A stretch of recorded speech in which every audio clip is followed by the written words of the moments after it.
Olá pessoal, hoje nós vamos estar trabalhando mais algumas resoluções de exercícios. Nesse primeiro exercício nós temos uma tirinha que está no livro de vocês e conta a historinha lá entre dois ratinhos, né? Nós vemos na tirinha lá dois ratinhos, um casalzinho de ratos conversando, olhando para o céu, olhando as estrelas. E o ratinho começa a contar as estrelas, né? 1, 2, 3, 4. E aí ele diz: mas as estrelas são infinitas? Mas eu posso continuar, porque os números também são infinitos. E continua a contagem, né? E a ratinha perde a paciência e ele fala: mas a paciência dela não é infinita. E o que o texto quer, a questão quer saber é o seguinte: qual conjunto numérico o personagem utiliza para fazer a contagem das estrelas? Nós sabemos que o conjunto numérico aqui que ele utiliza é o conjunto, olha, 1, 2, 3, 4 e por aí vai, infinitamente. Qual conjunto numérico é esse? O conjunto N, que é o conjunto dos números naturais. Ok? Isso aqui na letra A. Na letra B, a questão nos traz a seguinte pergunta. Na tirinha, a afirmação feita no segundo quadro é verdadeira? Justifique. A afirmação que ele fez no segundo quadro é que os números também são infinitos. Então, isso é verdadeiro? Sim, é verdadeiro. Por quê? Porque para cada estrela, né, ele pode associar um número natural, ok? Nesse exercício aqui, me pede para escrever a porcentagem correspondente a cada uma dessas frações. Então, nessa primeira fração aqui, eu tenho 4 quintos. Para isso, gente, eu preciso simplesmente dividir 4 por 5 e o resultado eu multiplicar por 100. 4 dividido por 5 vai dar 0,8. 0,8 vezes 100 vai ser 80. 80, então, por cento. Agora, 3 quartos, eu divido 3 por 4. 3 por 4 vai dar 0,75. Multiplicando aqui por 100, eu vou ter 75%. Agora, 9 vinte-avos, eu vou ter que dividir 9 por 20, vai dar 0,45. Se eu quero transformar em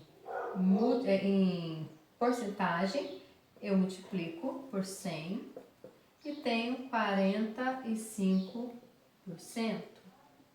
Agora, eu tenho na letra D 7 oitavos. 7 oitavos é o mesmo que se eu dividir 7 por 8, eu tenho 0,875. Multiplicando por 100 para transformar em porcentagem, eu tenho 87,5%. 12 quintos, vou dividir 12 por 5, vou ter 2,4. Transformando aqui em porcentagem, multiplicando por 100. Então, vou ter 240%. 21 16avos. 21 16avos, eu divido 21 por 16, vou ter 1,3125. Multiplico isso aqui tudo por 100 para transformar em porcentagem. Vou andar duas casas com a vírgula, vai ficar 131,25%. Nessa atividade aqui, nós temos o seguinte, pedindo para representar cada conjunto aqui, escrevendo os elementos entre parênteses. Então, aqui eu tenho uma notação falando que o X é um grupo, um conjunto pertencente ao conjunto dos números naturais que está entre o 5 e o 12. O x é maior que 5 e menor ou igual a 12. Então, os números que estão, então o A aqui, os números que estão entre 5 e 12, só que o 5 não entra porque o 5 é menor que o x, então ele não vai entrar.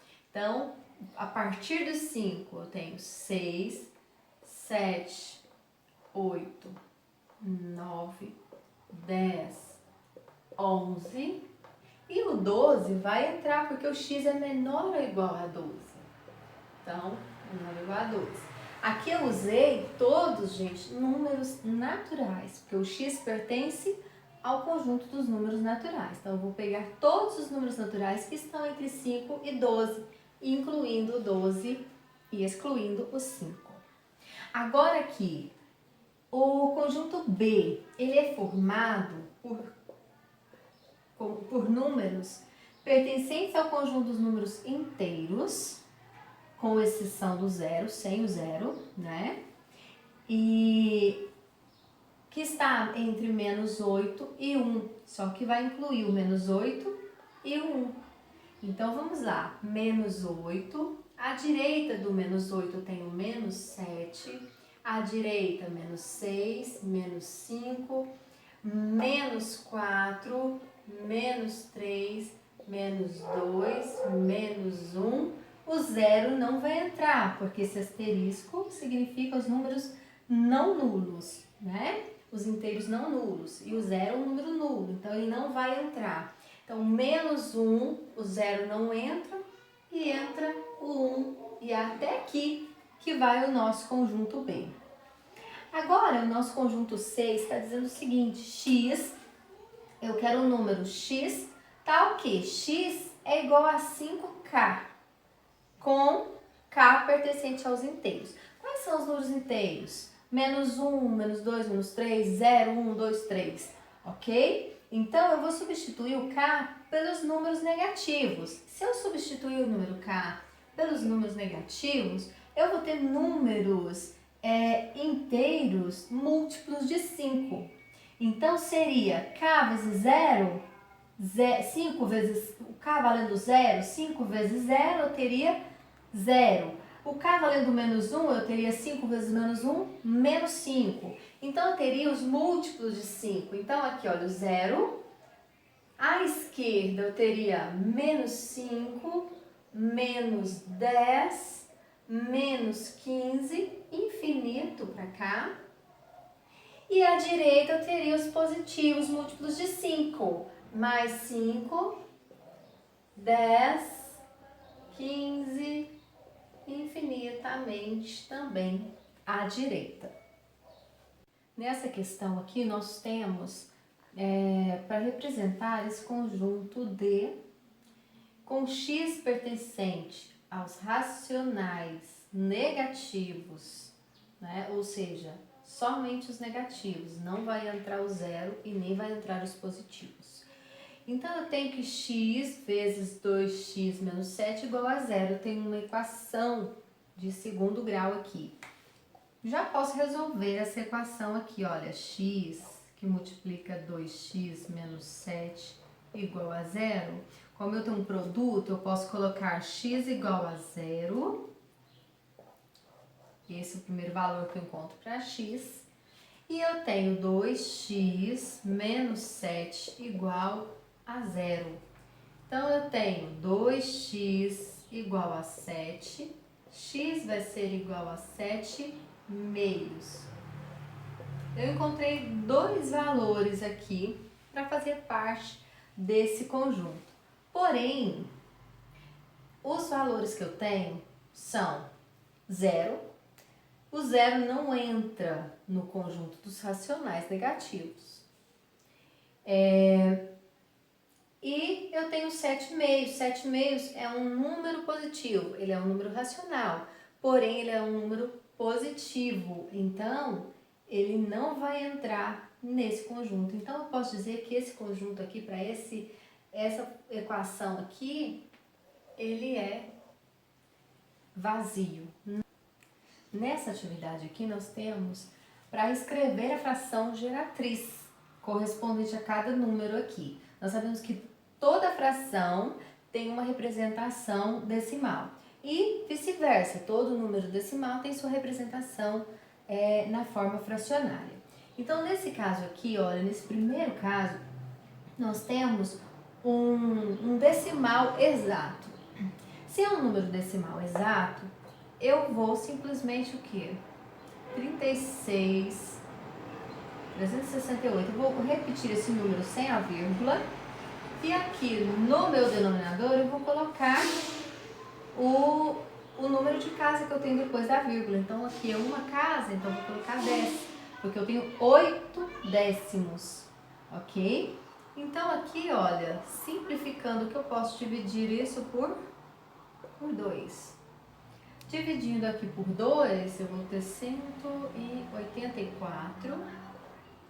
10 por 2, 5. Então, eu cheguei a uma fração já irredutível e a fração geratriz, 184 quintos. Agora, nesse caso aqui, nós temos uma dízima periódica, onde 1,65, 65 é o período, é o número que está se repetindo infinitamente. Então, nós vamos utilizar aquele método para encontrar a dízima. No caso, nós temos uma dízima, a fração geratriz, né? Aquela fração que gerou a dízima. Nós vamos chamar esse número aqui de 1,65. Nós teremos que multiplicar esse número por 100, já que nós temos dois dígitos aqui no nosso período. Então, multiplicando por 100, vou ficar com 100x aqui. Vamos pôr aqui vezes 100. 100x igual, se eu multiplico aqui por 100, vai ficar 165,65 aqui. Então, eu vou chamar isso aqui de 1 e esse aqui de 2. Expressão 1 e equação 2. Então, nós vamos fazer o quê? A equação 2 menos a equação 1. Então, vamos lá. A equação 2 é 100x igual a 165,65. E aqui nós temos x igual a 1,65. Então, isso aqui menos. Então, resolvendo aqui, gente, 65 repetido infinitamente, menos 65 repetido infinitamente aqui também, eu vou cancelar. 5 menos 1, 165 menos 1, 164. 100x menos 1x, 99x igual. Então, x igual a 164 dividido por 99. Nessa questão, nós temos o inverso da questão 51. Represente na forma decimal. Então, nós temos aqui as frações e nós vamos dar a representação decimal. Então, gente, olha aqui, eu vejo primeiramente, eu posso resolver isso aqui na calculadora, mas vamos resolver aqui no lápis mesmo. 174 e 45, eu posso, todos dois são múltiplos de 3, então eu posso dividir aqui por 3. Vamos simplificar para ficar mais fácil. 174 dividido por 3 aqui, vai dar 5 por 3, e 124 por 3, 8. 58. E 45 por 3 vai dar 15. Então, eu tenho 58 dividido por 15. 3,86 e o 6 é o meu período. Agora aqui nesse caso nós temos 255 dividido por 15. 17 é a representação decimal aqui dessa fração, ok?